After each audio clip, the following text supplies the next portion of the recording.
Hey, Coach, welcome. So glad you found us on YouTube. Let me know how I can help. As you can see, I've won lots of championships. I've won my fair share of balls behind. Run one of the best high school programs in the country. Coached a bunch of NBA guys. Let me help you become a better basketball coach. This video is just one small piece. Let me mentor you. Teachhoops.com. Click down below or above. We'll help you do that. It is the one-stop shopping for basketball coaches. But the best part is you get a Yoda, you get a mentor. I will help you. You'll get my personal email address. You will get one-on-one calls, office hours, you name it. We will help you become a better basketball coach. Enjoy. Welcome to Coaching Youth Hoops. Boom. Basketball season edition. Something. Coach, basketball season is year-round now, but you got to get that in your head. I know. Got listeners all around the world, different seasons, different times. There's no off season. There is no off season. I'm trying to convince coach there's no off season. There is no off Always season. thinking basketball. What's my sign say there? We interrupt this marriage to bring you basketball season. We've interrupted this marriage for a long time. Anyway. All right. So before we jump in today, we want to give a big shout out to a couple of our sponsors, right, Coach? Yeah, absolutely. Coaches, go check out Game Changer. Again, if you haven't, it is an amazing tool, free to use for you. Track your game stats, open up your games to parents who can't be in attendance at the game, and then finally break down your game film automatically. Use AI to help with that film breakdown, but literally saves you hours of time and money. So go check it out at coachingyouthhoops.com. Oh, I did that wrong again, Coach. It's gc.com. You did. / coaching. We'll put it in the show notes because gc.com. Yeah, I was having some issues. gc.com / coaching youth hoops. And I used it. I mean, I told you I used it this fall with our fall league. It was awesome because I was out in Vermont with my son for parent weekend, and I was watching my team and live stream. It was awesome. Yeah, I can't say enough great things about it. So gc.com / coaching youth hoops. There you go. I got it. Yeah, you got it. I took care of it. Good assist. Yeah, that's right. That's why we work so well. That's what we're all right. And then what about us? We got something cool coming up, right? Yeah, we do. Go check out coachingyouthhoops.com / drills. I got that one right, Coach. coachingyouthhoops.com / drills. We listened. We did something about it. Coaches were looking for drills to fix this issue, to fix that issue.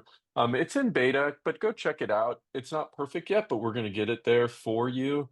We've narrowed down basically the internet of overload of drills, put in things in there that we know have worked, stuff we have used over the years. Some of the stuff you will find,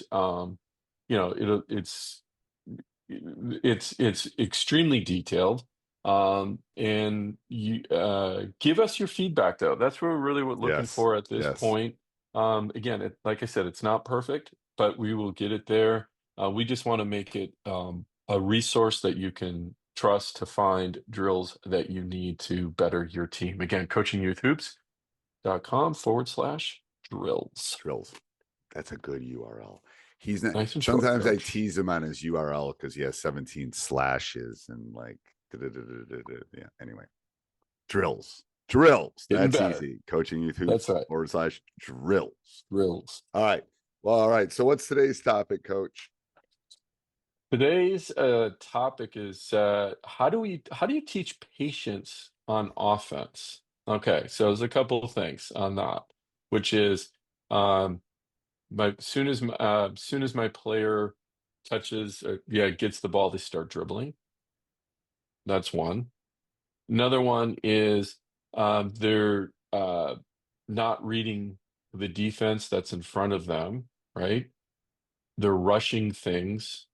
That's a third one. So how do we just help players slow the game down? So let's go through those one by one. So the first one was dribbling. Yep. So as soon as I get the ball, I do the, especially at the youth level, right? 5, 6, 7, 8 dribbles, and I literally have gone in a circle. Right. Right. I'm not doing anything with the ball. Yep. So one of the, I do this with the varsity guys. We dribble too much. We have a true dribble max. We talk about dribbling to score rather than explore. We tend to explore. Dribble to explore never works out well. Never works out well. So you want to dribble to score rather than dribble to explore. And then you're looking for double and triple gaps, which is way higher concept for most kids. But not if you use the blitz offense. Not if you use the blitz offense. Or the rule of 3 offense. Either one of them works. Yep, yeah. I know. Right. We coach and I are yeah. But we'll run our offense in practice, no dribbles. No dribbles. Can't dribble. So it gives the defense an advantage because they know they can deny and they can pressure and all those kind of things. And it slows things down a little bit because they have to screen and they have to cut and they have to find space because they can't rely on that easy, I can put it on the floor and get myself out of trouble. And it works. It works really well for one of the ways of slowing them down. It's just no dribble. Because especially at the youth level, they're always dribbling to explore, and the really good ones can do it, but at some point it's going to stop. Like even at the highest level, it stops because you just can't do it because you're going to get doubled, you're going to get picked, things are going to happen. Yeah, exactly. The one thing I've always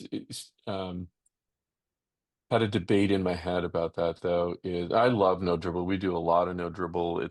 I think it's a great way to slow the game down, works on all the other aspects of an offense that you need to do off ball, right? And even on ball, right? If you have the ball, you got to work on your pivoting. You got to be able to keep your head up and see the back cuts that are coming in, right? And the people that have just screened that are getting open. Right. But here's my thing. I get the ball, I rip and I go, right? Now, if you tell me there's no dribble, it takes that aspect away of the game. So now you can see where that could cause some confusion. And basketball is very confusing already. So now I'm not supposed to just rip and go and do a stampede or what have you, right? And get to the basket. So I always struggle with teaching that concept. Now, the rip and go is I'm making a read, right? Right. So, that's which the is thing. Which is a higher level. It's a higher level. Right. Concept. Yeah. So the other concept we kind of teach when it comes to that is, we're trying to go in a straight line to the basket, right? That's the ideal situation. It's the best situation. So I work on that a lot with It's players. direct line drives. But before we dive into the straight line drives, before we dive into that, let's give a big shout out to our sponsor, Coach. Coaches, go check out Curve Health. Get a free assessment for a limited time. Go to coachingyouthhoops.com/health. They're going to give you a free assessment on your team's mental status. So it's a little mental training and the physical training as well as nutritional needs for your team. Again, as we talk a lot about the X's and O's, but we also need to be mindful of our players' bodies. So Irv has brought pro-level assessments down to the high school level. Go check it out. It's free for a limited time. Go to coachingyouthhoops.com/health. Get signed up. Right. It's nutrition, it's sleep, it's mental health, it's all of those things kind of in one spot. It's great. I know. All right. So we were talking about straight line drives. Yeah. Those are okay, but those are hard to come by, especially when defenses get better. Depending on your offense, unless you're in the blitz, of course, Coach. But that's right. Yeah. Or the rule 3. Yeah. So, but yeah, it really is just like it's this you know this too. It's at every level where they're just in such a hurry. So we got to be able to slow the game down, right? There's a panic situation. Now at the youth level, the beautiful thing is we don't have a shot clock, right? So we can slow. Well, in some high school, for you Most, either, you don't have a most, shot I clock. think. Yeah. So we have to be able to do some of these things to slow the game down. We actually have a couple plays where we're stalling and we run it. I run them even when we don't necessarily need it, only to teach them patience. Like let things develop. Take your time, right? Um, Especially when you don't have that shot clock. So that kind of takes, Right. so okay, let's recap that. We talked about the dribbling aspect, putting the ball down on the ground. Do no dribble. All right. Practice that in a game. You have to be able to practice that to slow the game down. Coach had talked about dribble to score. Right. So if you're going to dribble, it's got to be towards the basket. If it's not there, then you kick it out, right? Pass, turn and pivot and pass out. Anything else to add to that one? No, I think that's it. I think Okay. that's really good. Yeah. I Next one is reading the defense. Yeah, that they don't, that they can't read the defense. What is Yeah, the they can't issue? read the defense or yeah, let's do that. Because I was gonna the next one is really about kind of the off ball, right? What do you do in Right. the off ball situation? But yeah, let's talk about not reading the defense. So again, you're in such a hurry, you put the ball to the ground, you take your few dribbles and realize, oh, right, I just dribbled in a circle and didn't really go anywhere. Defense cut us off. So how do you get kids to be able to read defense, young players? I personally think a lot. I mean, I did a lot of small sided stuff. I did Hmm. a lot of 2-on-2, 3-on-3, because that, even in the 5-on-5, they don't have to read as much as they do when they're, what's going to happen when they double me and blah blah blah. Who's open? It's kind of like, who's I reading? Mellow Ball, basically playing with his brothers, and that's where he feels like his passing got really good, because you kind of learn to, when you're playing, together, Hmm. and you kind of get those reads. Um, that's a huge part of it, I think. Yeah, I don't know. What do you think, Coach? Yeah, no, I definitely think just more small-sided games, breaking the game down into, like you said, three and threes, and just reps. But I also think a big part of this is the coach needs to be patient. As I'm reading through, feedback that I get from coaches and what they're struggling with, they're saying, "Oh, my team can't do X or Y." And I look at what grade they're coaching, is third grade. I'm like, yeah, they're third grade, Right. right? So you Yeah. have to also understand the age of your kid and what you're asking them to do. They're not going to be able to read defenses. And of course, they're going to put the ball to the ground right away. So you have to have some patience yourself.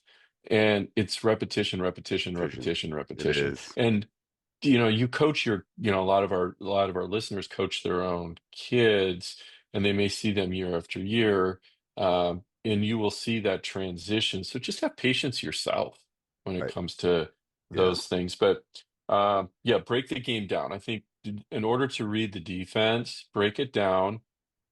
And then I like what you said before is if you which we didn't mention in the one before, give them a dribble limit. You got Yeah. three dribbles max. Yeah, Like we do that's all that you can all the do. So time. We do use that all the time in our small yeah. sided stuff. We do that like in our drill stuff, like two dribble Hmm. max.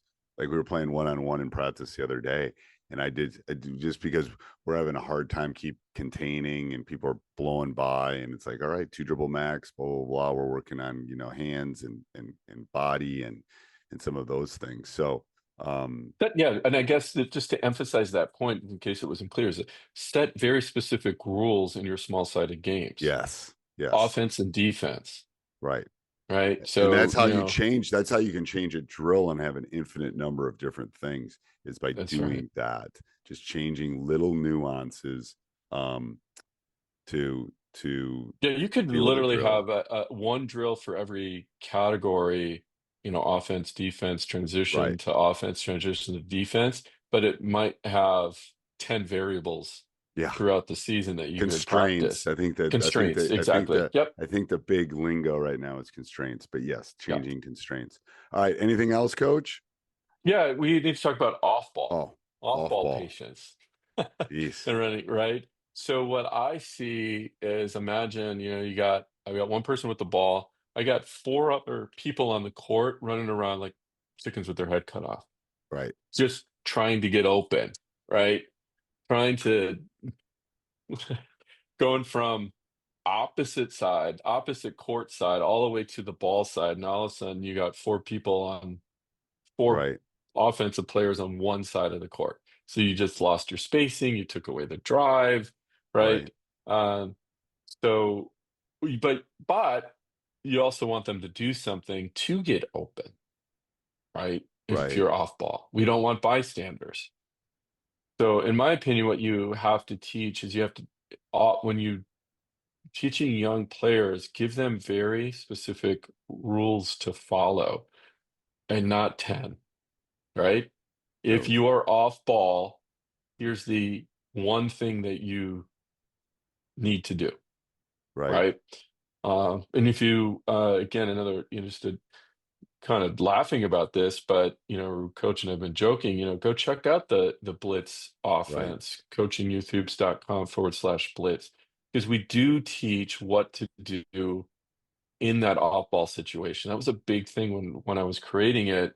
I didn't want bystanders. I didn't want the kids coming across opposite side towards the ball, taking away a drive. But if you give them very specific rules to follow, and not a lot of rules, 1, 2 rules max at the youth level, you'll be surprised how that teaches them to have patience and let things develop. It really will. It really will. All right. Anything else, coach? I think that's good. Yeah. Yeah, let's just do a quick recap. Yep. So, how do you teach patience? Really, break the game down. So we talked about dribbling, not reading the defense, and off ball or weak side. So limit their dribbling, small-sided games. Not reading the defense is, what do we say for that? That was a few facts about, uh,